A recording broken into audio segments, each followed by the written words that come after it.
കൂട്ടുകാരെ, നമുക്കിന്ന് ചോറിൻ്റെ കൂടെ കഴിക്കാൻ പറ്റുന്നതും ഒരു മാസം വരെ കേടുവരാതെ ഇരിക്കാൻ പറ്റുന്നതുമായിട്ടുള്ള ചമ്മന്തിപ്പൊടി സിമ്പിളായിട്ട് എങ്ങനെ ഉണ്ടാക്കുക എന്ന് കാണാം.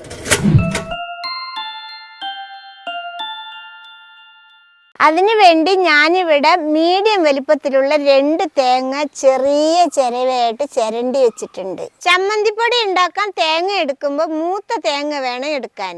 ആദ്യം നമുക്ക് ചിരകിയ തേങ്ങ ഒരു ചട്ടിയിൽ ഇട്ട് കൊടുക്കാം.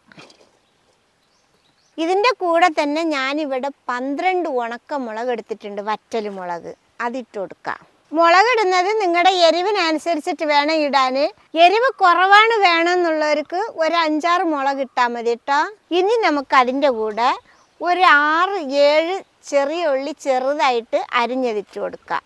ഇനി നമുക്ക് ഒരു ചെറിയ കഷ്ണം ഇഞ്ചി നീളത്തിൽ കനം കുറച്ച് ചെറുതായിട്ട് അരിഞ്ഞത് ഇട്ട് കൊടുക്കാം. ഇനി 2 ടീസ്പൂണ് പച്ചമല്ലിയാണ് ഇട്ട് കൊടുക്കുന്നത്. ഇനി ഇതിലേക്ക് നമുക്ക് ഒരു 4 തണ്ട് കരിവേപ്പില ഇട്ട് കൊടുക്കാം. നമ്മളിപ്പോൾ ഉണ്ടാക്കുന്ന ചമ്മന്തി പൊടിയെ വേപ്പില കട്ടിയെന്നും പറയും. അത് എന്തിനാണ് അങ്ങനെ പറയണമെന്ന് ചോദിച്ചാൽ ഇതിൽ ഒരുപാട് കരിവേപ്പില ഇടും, അതിനാണ് വേപ്പില കട്ടി എന്ന് പേര് പറയുന്നത്. ഇനി നമ്മൾ തീ കത്തിച്ചിട്ട് ഈ തേങ്ങ നമുക്ക് തുടർച്ചയായിട്ട് കൈവിടാതെ ഇളക്കി വറുത്തെടുക്കാം. ആദ്യം നമ്മൾ വറുക്കുമ്പോൾ നല്ല തീ വെച്ച് വറുക്കുക. തേങ്ങയുടെ വെള്ളത്തിൻ്റെ അംശം പോകുന്നവരെ നല്ല തീയിൽ വറുക്കുക. അത് കഴിഞ്ഞാൽ ചെറിയ തീ വെച്ചിട്ട് വേണം വറുത്തെടുക്കാൻ. ഇത് നമ്മൾ വറുക്കുമ്പോൾ വല്ലാതെ ബ്രൗൺ കളറാവാൻ പാടില്ല, അതിൻ്റെ ഇടയ്ക്കുള്ള ഒരു കളറാവുമ്പോൾ എടുക്കണം. ഇപ്പോൾ നമ്മുടെ ചമ്മന്തി പൊടിയുടെ തേങ്ങ ഒന്ന് കളറായി വന്നിട്ടുണ്ട്. ഈ സമയത്ത് നമുക്ക് പുളി ഇട്ട് കൊടുക്കണം. ഇത്രയും പുളിയാണ് ഞാൻ ഇട്ട് കൊടുക്കണം. ഒരു നെല്ലിക്കയുടെ വലിപ്പമേ ഉള്ളൂ. ആ പുളി നമുക്ക് ഇങ്ങനെ പൊടിച്ചിട്ട് കൊടുക്കാം. ഇനി അതിൽ കിടന്ന് വേകട്ടെ. ഇനി നമുക്ക് ഇതേപോലെ ചെറിയ തീ വെച്ച് തേങ്ങ ഒന്നുകൂടി കളറാവുന്നത് വരെ വറുത്തെടുക്കാം. ഇപ്പം നമ്മുടെ തേങ്ങ ഒരു ബ്രൗൺ കളറായിട്ടുണ്ട്, ചമ്മന്തിയുടെ പാകത്തിനായിട്ടുണ്ട്, കണ്ടില്ലേ? ഇനി നമുക്ക് ഇപ്പം ഇതിൽ ഉപ്പും കായപ്പൊടിയും ഇട്ട് കൊടുക്കാം. നമുക്കിനി ഇതിൽ 1/2 ടീസ്പൂണ് കായത്തിൻ്റെ പൊടി ഇട്ട് കൊടുക്കാം. ഈ ചൂടുള്ള തേങ്ങയിൽ കിടന്ന് നമുക്കിനി ഇത് പാകത്തിലേക്കുള്ള ഉപ്പിട്ട് കൊടുക്കാം. ഇനി നോക്കിയിട്ട് ഇട്ടാൽ മതിയേ. ഇനി നമുക്കിത് ഇളക്കി കൊടുക്കാം.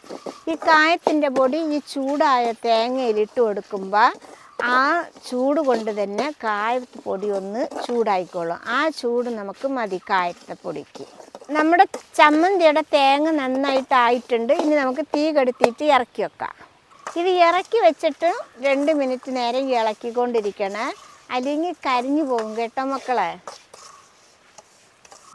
അങ്ങനെ നമ്മുടെ ചമ്മന്തിക്ക് വറുത്ത് വെച്ച തേങ്ങ റെഡി ആയിട്ടുണ്ട്, ചൂടും ആറിയിട്ടുണ്ട്. ഇനി നമുക്കത് മിക്സിയിലിട്ടൊന്ന് അടിച്ചു കൊണ്ടുവരാം. ഇനി നമുക്കിത് മിക്സിയിലൊന്ന് കൊട്ടി കൊടുക്കാം.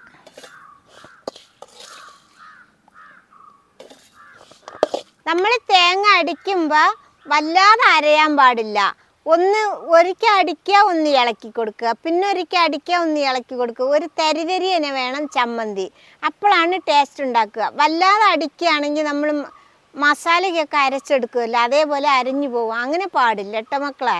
ഇനി നമുക്ക് മൂടി വെച്ച് അടിച്ചു കൊണ്ടുവരാം. ഇനി നമുക്ക് നമ്മൾ അരച്ചു കൊണ്ടുവന്ന ചമ്മന്തി പാത്രത്തിലേക്ക് കൊട്ടി കൊടുക്കാം.